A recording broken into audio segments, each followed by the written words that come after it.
और Uddhav Thackeray press conference के लिए पहुंच चुके हैं, सीधे आपको लिए चलते हैं। महाराष्ट्र भवन की तस्वीरें आपको हम दिखा रहे हैं, जहां पर उद्धव ठाकरे बस अब थोड़ी देर में प्रेस कॉन्फ्रेंस करेंगे। उनके साथ अजीत पवार भी मौजूद हैं, अशोक चौहान भी मौजूद हैं। ये तीनों लोग मौजूद थे प्रधानमंत्री के साथ बैठक के दौरान। लंबी चली बैठक, 12 मुद्दों पर बताया जा रहा है कि मंत्रणा हुई, बातचीत हुई। अब देखते हैं कि अपने इस प्रेस कॉन्फ्रेंस में महाराष्ट्र के मुख्यमंत्री क्या कुछ कहते हैं। मराठा आरक्षण एक अहम मुद्दा था जिसको लेकर बातचीत होनी थी।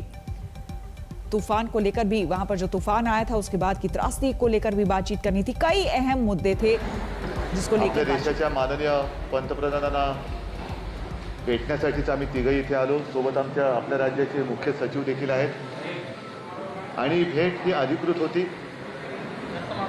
येण्याचं कारण आपल्याला सर्वांना माहिती होतं। राज्याचे जे काही प्रमुख विषय आहेत त्या विषयाची सूची सुद्धा माझ्या हातात आहे की कोणत्या विषयावरती, कोणत्या विषयासाठी आम्ही त्यांना भेटलो। त्यांच्याबरोबर व्यवस्थित चर्चा झालेली आहे आणि सर्व विषय त्यांनी अत्यंत गांभीर्याने ऐकून घेतले। त्याबद्दल प्रधानमंत्री ने हमारे सारे मुद्दों पर हमें सुना, गंभीरता के साथ हमें सुना है। राज्याचे जे विषय आम्ही त्यांच्याकडे मांडलेले आहेत त्यांनी स्वतः आम्हाला सांगितले की मी माहिती घेतो, नक्की माहिती घेतो आणि लक्ष घालतो। प्रधानमंत्री ने हमें कहा है कि सारे मुद्दों पर मैं कुछ जानकारी लूंगा और इस पे ध्यान दूंगा। सोडवतील अशी अपेक्षा आहे, विश्वास आहे। हमारी अपेक्षा है कि वो सकारात्मक दृष्टि से इन्हें छुड़ाएंगे। अधिक माहिती पाहिजे तर त्या विषयाची माझ्यासोबत माननीय उपमुख्यमंत्री, जिन मुद्दों पर हमने प्रधानमंत्री से चर्चा की है वो सारे मुद्दे मैं आपको पढ़ के बता रहा हूँ। तरीही या विषयाची सूची मी आपल्याला सांगतो। एक तर सर्वांना कल्पना आहे की राज्यामध्ये जे संवेदनशील विषय आहेत त्याच्यामध्ये एक विषय नक्कीच मराठा आरक्षणाचा आहे, ज्याच्याबद्दल सबसे पहला मुद्दा मराठा आरक्षण को लेकर था आणि त्याबद्दल आणखी आपल्याला माहिती असेल तर अशोकराव सांगतीलच। इस पर ज्यादा जानकारी अशोक चौहान आपको देंगे ही। तो इतर मागासवर्गीयांचं पंचायत राज संस्थेच्या निवडणुकीतील राजकीय आरक्षण, त्याहीबद्दल एक कोर्टाचा निर्णय लागलेला आहे। त्याहीबद्दल आम्ही सांगितलं कारण हा विषय संपूर्ण उसके साथ साथ जो बाकी बैकवर्ड क्लास है जिनको राजनीतिक आरक्षण उनका कोर्ट के आदेश से रद्द किया है, उसके बारे में भी हमने उनका ध्यान खींचा है। एक आहे तो मागासवर्गीयांच्या बढतीमधील आरक्षण हा एक विषय आहे। नंतर उसके बाद विषय जो आहे तो म्हणजे मेट्रो कार शेड साठी कांजूर मार्ग येथील जागेची उपलब्धता। उसके साथ साथ मेट्रो कार शेड के लिए कांजूर मार्ग की जो जमीन है कि हमने मांग रखी है कि हमें मेट्रो कार शेड बनानी है वहां पर। जीएसटी और उसके बाद जीएसटी को लेकर हमें हमारा जो हिस्सा है वो हमें समय समय पर मिलता रहे। तो शेतकऱ्यांच्या आयुष्याशी निगडीत आहे। ते म्हणजे पीक कर्ज जसं असतं तसं पीक विमा, त्या विम्याबद्दल ज्या काही अटीतटी शर्ती आहेत, आपल्याला कल्पना असेल की महाराष्ट्रामध्ये बीड मॉडेल एक आम्ही केलेले आहे, बीडचं मॉडेल। त्या अनुषंगाने त्याही सूचना आम्ही त्यांना सांगितले की आपण इसके साथ साथ पीक जो क्रॉप इंश्योरेंस है उसको लेकर भी हमने कुछ जानकारी उनके पास दी है, मांग रखी है। मंजुरीसाठी हा एक विषय, त्याच्याबद्दल त्यांच्याशी बोललेलो आहे। महत्त्वाचा विषय जो मी किंवा आम्ही मुंबईमध्ये बोललेलो आहोत आणि तिथून सुद्धा त्यांना विनंती केली होती ती आज प्रत्यक्ष भेटून केली। गेले काही वर्ष आपल्याला म्हणजे महाराष्ट्राला जो किनारपट्टीचा भाग आहे तिथे चक्रीवादळं ही येऊन आदळत आहेत। एक 8-15 दिवसापूर्वी सुद्धा एक वादळ आपल्याला। इसके साथ साथ हम देख रहे हैं कि आजकल जो वेस्टर्न सी कोस्ट है वहां पर कई साइक्लोन्स आ रहे हैं। तर अशा वेळेला जी मदत असते त्या मदतीचे निकष हे आता जुने झालेले आहेत। एनडीआरएफ ऐसे वक्त पे अभी जो साइक्लोन बढ़ रहे हैं वो देखते हुए जो रिहेबिलिटेशन के लिए जो मदद मिलती है उसके जो पैरामीटर्स है वो अब पुराने हो चुके हैं।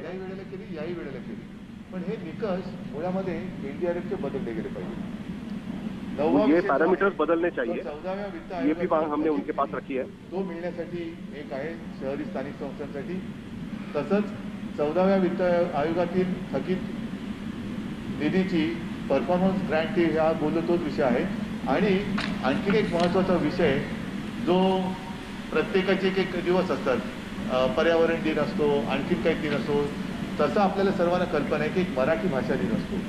तो मराठी भाषा दिन आल्यानंतर मराठी भाषेला अभिजात भाषेचा दर्जा मिळाला पाहिजे अशी तेव्हा एक तिकडे चर्चा होते. तर तोही जो प्रश्न केंद्र सरकारच्या दरबारी प्रलंबित आहे, त्याहीबद्दल आम्ही विनंती केली. मराठी भाषा को अभिजात भाषा का दर्जा मिलना चाहिए. ये चीज भी हमने केंद्र सरकार के सामने रखी है और वो भी हमने प्रधानमंत्री के पास मांग रखी है कि मराठी भाषा को अभिजात भाषा का दर्जा मिले. चर्चा झालेली आहे आणि जसं मी म्हटलं की त्या सर्व बाबतीमध्ये आम्ही पत्र सुद्धा दिलेली आहेत. त्यांनी सांगितलेलं आहे की मी इस बारे में हमने कुछ पत्र भी खत भी हमने प्रधानमंत्री के पास दिए हुए हैं और इन सारे मुद्दों पर जल्द से जल्द हमें प्रधानमंत्री से सकारात्मक जवाब मिले, यही हमारी मांग रहेगी.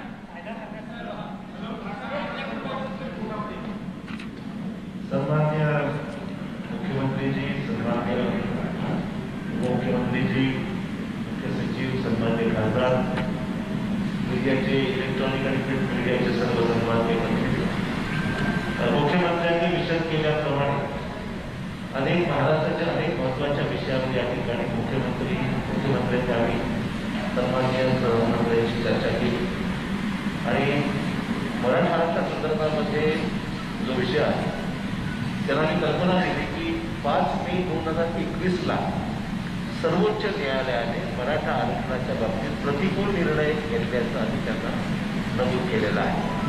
म्हणजे 5 मेला हमने प्रधानमंत्री के सामने ये बात रखी 5 मई 2021 को मराठा आरक्षण को लेकर रद्द करने का फैसला सुप्रीम कोर्ट के 5 जजेस के बेंच ने दिया था. ये बात हमने प्रधानमंत्री के सामने रखी.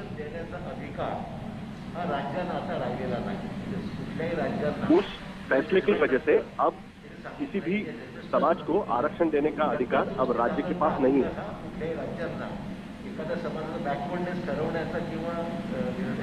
किसी भी समाज को बैकवर्ड नोटिफाई करने का अधिकार अब राज्य नहीं दे सकता. इस तरीके का ये फैसला है. तो लक्षात जर घेतला तर 50% आरक्षणाची मर्यादा ही पार करता येणार नाही. हा 2 महत्वाचे विषय.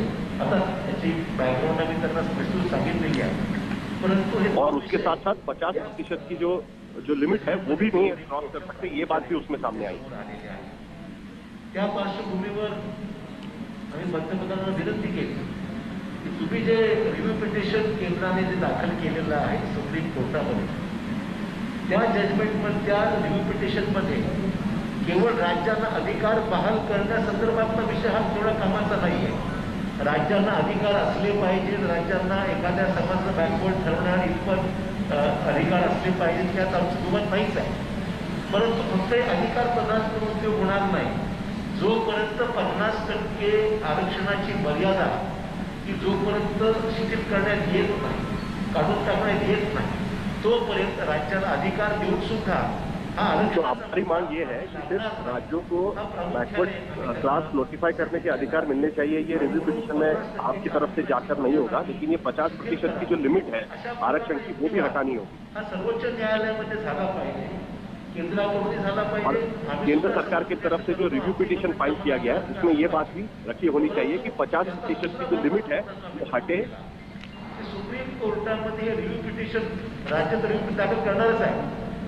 म्हणजे दिलीप भोसले सर्वोच्च न्यायालयाचे न्यायमूर्ती राज्य सरकार भी इस मामले में रिव्यू पिटिशन फाइल करने वाली है, लेकिन केंद्र सरकार के रिव्यू पिटिशन में ये भी मुद्दा होना चाहिए कि 50% की जो सीमा आरक्षण के लिए तय हो चुकी है उसको हटाने की बात भी उसमें होनी चाहिए. आम्हाला अधिकार द्या, आम्ही हे निर्णय राज्याला घटनादुरुस्ती संदर्भातली किंवा जी काही झाल्यानंतर जो पेर निर्माण झालेला आहे त्या संदर्भात पुढची पावलं ही निर्णय उचलावी. परंतु हे करत असताना आम्हाला अधिकार देत असताना 50% मर्यादा शिथिल करण्यात यावी हा त्यातला महत्त्वाचा भाग आहे. आणि पण हा फक्त जो काही मर्यादा घातलेली 50% तो फक्त मराठा समाजाची मर्यादा नाही आहे. म्हणजे इव्हन 27% राजकीय आरक्षणचे ओबीसीच्या बाबतीमध्ये सुद्धा सेट असायला झालेला आहे. तिथं तोच मुद्दा आहे की 50%ची मर्यादा क्रॉस केल्यामुळे आरक्षणाची पॉलिटिकल आरक्षण घेता येत नाही, हा तिथे मुद्दा आहे. मी त्याला सांगितलं हा मुद्दा फक्त मराठा समाजापुरते नाही आहे, ओबीसीचा तोच मुद्दा आहे. आणि ओबीसीचा मुद्दा तर संपूर्ण देशामध्ये आता हा प्रश्न निर्माण और ओबीसी का मुद्दा भी उसके साथ में है और वो पूरे देश के लिए लागू है. विषय असतो पुढचं रिव्ह्यू पिटिशन हे जोपर्यंत घटना दुरुस्ती होत नाही ते ज्या पद्धतीने केंद्र सरकारकडे अधिकारात आलेले आपोआप या जजमेंटमुळे जे अधिकार आलेले आहेत जोपर्यंत हे निर्णय जो सुप्रीम कोर्टात दिलेला आहे तो सेट असाईड होत नाही तोपर्यंत सर्व अधिकार केंद्राकडेच आहे. आणि म्हणून आमची मागणी आहे की तुमच्याकडे आज अधिकार आले असताना तुम्ही हा निर्णय घ्या जेणेकरून मराठा समाजाला तुम्ही न्याय देऊ शकाल. त्यासाठी तो हमारी मांग ये है कि अभी आपके पास अधिकार है केंद्र सरकार के पास कि आप किसी चीज की जांच को आप नोटिफाई कर सकते हो बैकवर्ड क्लास के तौर पर. तो आप ये फैसला लें और मराठा समाज को आरक्षण मिलने के लिए मदद करें. तुम्ही सकारात्मक भूमिका घ्या आणि त्यातून तुमच्याकडे आलेला अधिकार जो आज आहे सुप्रीम कोर्ट जजमेंटमुळे यात आपली मदत राज्याला व्हावी अशा प्रकारची आमची मागणी आहे. आम्हाला अधिकार मिळणं आम्हाला अर्ध होईल परंतु आम्हाला देत असताना मात्र इतर ज्या अटी आहेत त्या सुद्धा झाल्या तर उपयोग होईल वरनं उपयोग होणार नाही हा त्याचा महत्त्वाचा मुद्दा आहे. तुमच्याकडे जो पण अधिकार आहे तो पण हा विषय माणसामध्ये प्रक्षोभ वाढत चाललेला आहे सगळ्या प्रश्नामुळे आणि त्यामुळे हा प्रक्षोभ वाढू नये या दृष्टिकोनातून समाजाला न्याय दिला पाहिजे. मराठा आरक्षणाच्या बाबतीमध्ये महाविकास आघाडीने सकारात्मक भूमिका पावलं उचललेली आहेत. आम्ही सर्वांनी मिळून हमारे सरकार ने तो मराठा आरक्षण के मामले में कदम उठाए हैं लेकिन अब केंद्र सरकार की भी इसमें मदद लगेगी. हा प्रश्न मार्गी लावावा अशा प्रकारची विनंती आम्ही केली और ये जल्द से जल्द इसका छुटकारा करें इस पूरे मामले का. यही हमारी मांग केंद्र सरकार और प्रधानमंत्री से यही मांग है.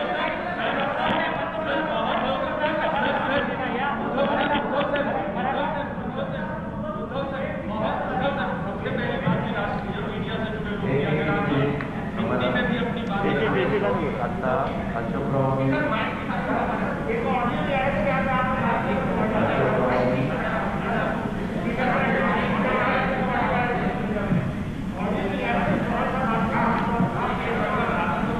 मुख्यमंत्र्यांनी एकूण जे 12 मुद्दे सांगितले ते आम्ही मुख्यमंत्र्यांच्या नेतृत्वाखाली प्राधिकरण साहेबांना भेटलो.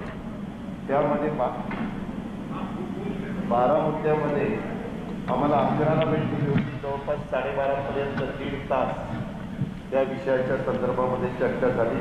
मराठा आरक्षणाच्या बद्दल आत्ताच थोडक्यामध्ये अशोकराव चव्हाण हमारी 1.5 घंटा इन सारे मुद्दों को लेकर प्रधानमंत्री से चर्चा हुई है. जो 12 मुद्दे मुख्यमंत्री ने बताए हैं. राज्य संस्थेतील निवडणुकीतलं राजकीय आरक्षण होतं ते काढून टाकलं गेलं त्याला स्थगिती दिली स्थानिक स्वराज्य संस्थांमधल्या. त्याच्यामुळं ग्रामपंचायत जो स्थानीय चुनाव में ओबीसी समाज को राजनीतिक आरक्षण है वो भी सुप्रीम कोर्ट के आदेश से रद्द हो गया है. याचा परिणाम झालेला आहे.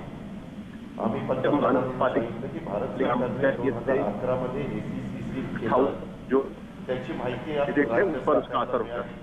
तर त्या आरक्षणाचा अभ्यास करून अहवाल करता येईल आणि ह्याच्यामध्ये निकालपत्रात SC, ST, OBC यांच्या एकत्रित आरक्षणाची मर्यादा 50% निश्चित केलेली आहे. त्यामुळे SC, ST बहुल जिल्ह्यामध्ये OBC प्रवर्गाला 27% कमी किंवा एखाद्या परिस्थितीत आरक्षणच मिळणार नाही.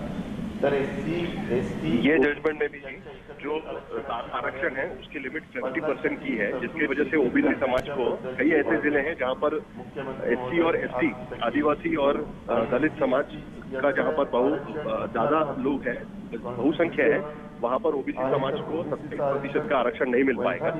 ऐसे में ये 50% की लिमिट की मांग हमारी आरक्षण कॉन्स्टिट्यूशनल करण्यासाठी घटनेमध्ये दुरुस्त करावी आणि हा प्रश्न कायमस्वरूपी और इसीलिए जो संविधान है उसमें बदलाव की जरूरत है. उसमें संशोधन की जरूरत है. संविधान संशोधन की मांग हमने इस बारे में सरकार के पास रखी है, प्रधानमंत्री के पास रखी है. त्याच्याबद्दल आता तिथं मॅटर चालू आहे. त्यांनी काही निकाल दिलेले आहेत. त्याच्यामुळं हा प्रश्न फक्त महाराष्ट्राचा नहीं तर इतर अनेक राज्यांचा है. ये सवाल सिर्फ महाराष्ट्र का नहीं है, ये बाकी राज्यों का भी सवाल है जहाँ जहाँ पर ओबीसी समाज को इस तरीके से राजनीतिक आरक्षण स्थानीय निकाय चुनाव के लिए दिया गया है. लवकरात लवकर निकाली निघण्यासाठी केंद्र शासनाने सर्वोच्च न्यायालयाला विनंती करावी. मेट्रो कार शेडच्या संदर्भात आत्ताच मुख्यमंत्री महोदयांनी सांगितलं राज्यांना GSTचं जीएसटी काउन्सिलमध्ये पण अनेकदा आम्ही हा मुद्दा उपस्थित केला. मुख्यमंत्री महोदयांनी पत्र व्यवहार पण केलेला आहे. तरी देखील हमने जीएसटी काउंसिल में जीएसटी के बारे में कई बार मुद्दा रखा है. जीएसटी भरपाई पोटी मिळणे बाकी आहे. ते महाराष्ट्र को 24,000 करोड़ रुपया मिलना बाकी है जीएसटी का जो उनका हिस्सा है जीएसटी में उसको. हे पैसे जर लवकरात लवकर मिळाले तो ये पैसा भी हमें, ये फंड भी हमें जल्द से जल्द मिले, हमारा हिस्सा जल्द से जल्द मिले, ये बात भी हमने प्रधानमंत्री के सामने रखी है. पीक विम्याच्या बद्दल सातत्याने बीड मॉडेल आपल्या राज्यामध्ये जे गेल्या वर्षी राबवलं गेलं ते खूप लोकप्रिय झालं. आणि और जो क्रॉप इंश्योरेंस है वो काफी लोकप्रिय हो चुका है. Crop insurance scheme Beed model फक्त बीड पुरतं मर्यादित न ठेवता ते सगळ्या राज्यातल्या सर्व जिल्ह्यात हमने हमारे राज्य में बीड जिले में एक मॉडल तैयार किया है. उसको लेकर बीड पुरतं लागू केले. वो मॉडल जो है वो सभी जगह पे लागू करें, यही हमारी मांग रहेगी. मंत्रालयामध्ये दिलेलं आहे. तर त्याच्यामध्ये हे मॉडेल जर आपण केलं तर त्याचा खूप चांगल्या प्रकारचा परिणाम होणार आहे. शेतकरी पण समाधानी होणार आहे. बर्ड ड्रग पार्क स्पर्धात्मक निविदेच्यासाठी आपण दिघी बंदराजवळ MIDCनं 250 एकर जागा निश्चित करून ठेवलेली आहे. ते बर्ड ड्रग पार्क लवकरात लवकर महाराष्ट्रासाठी मंजूर करावं. 1,000 कोटी रुपयांचं अर्थसहाय्य देखील त्याकरता द्यावं.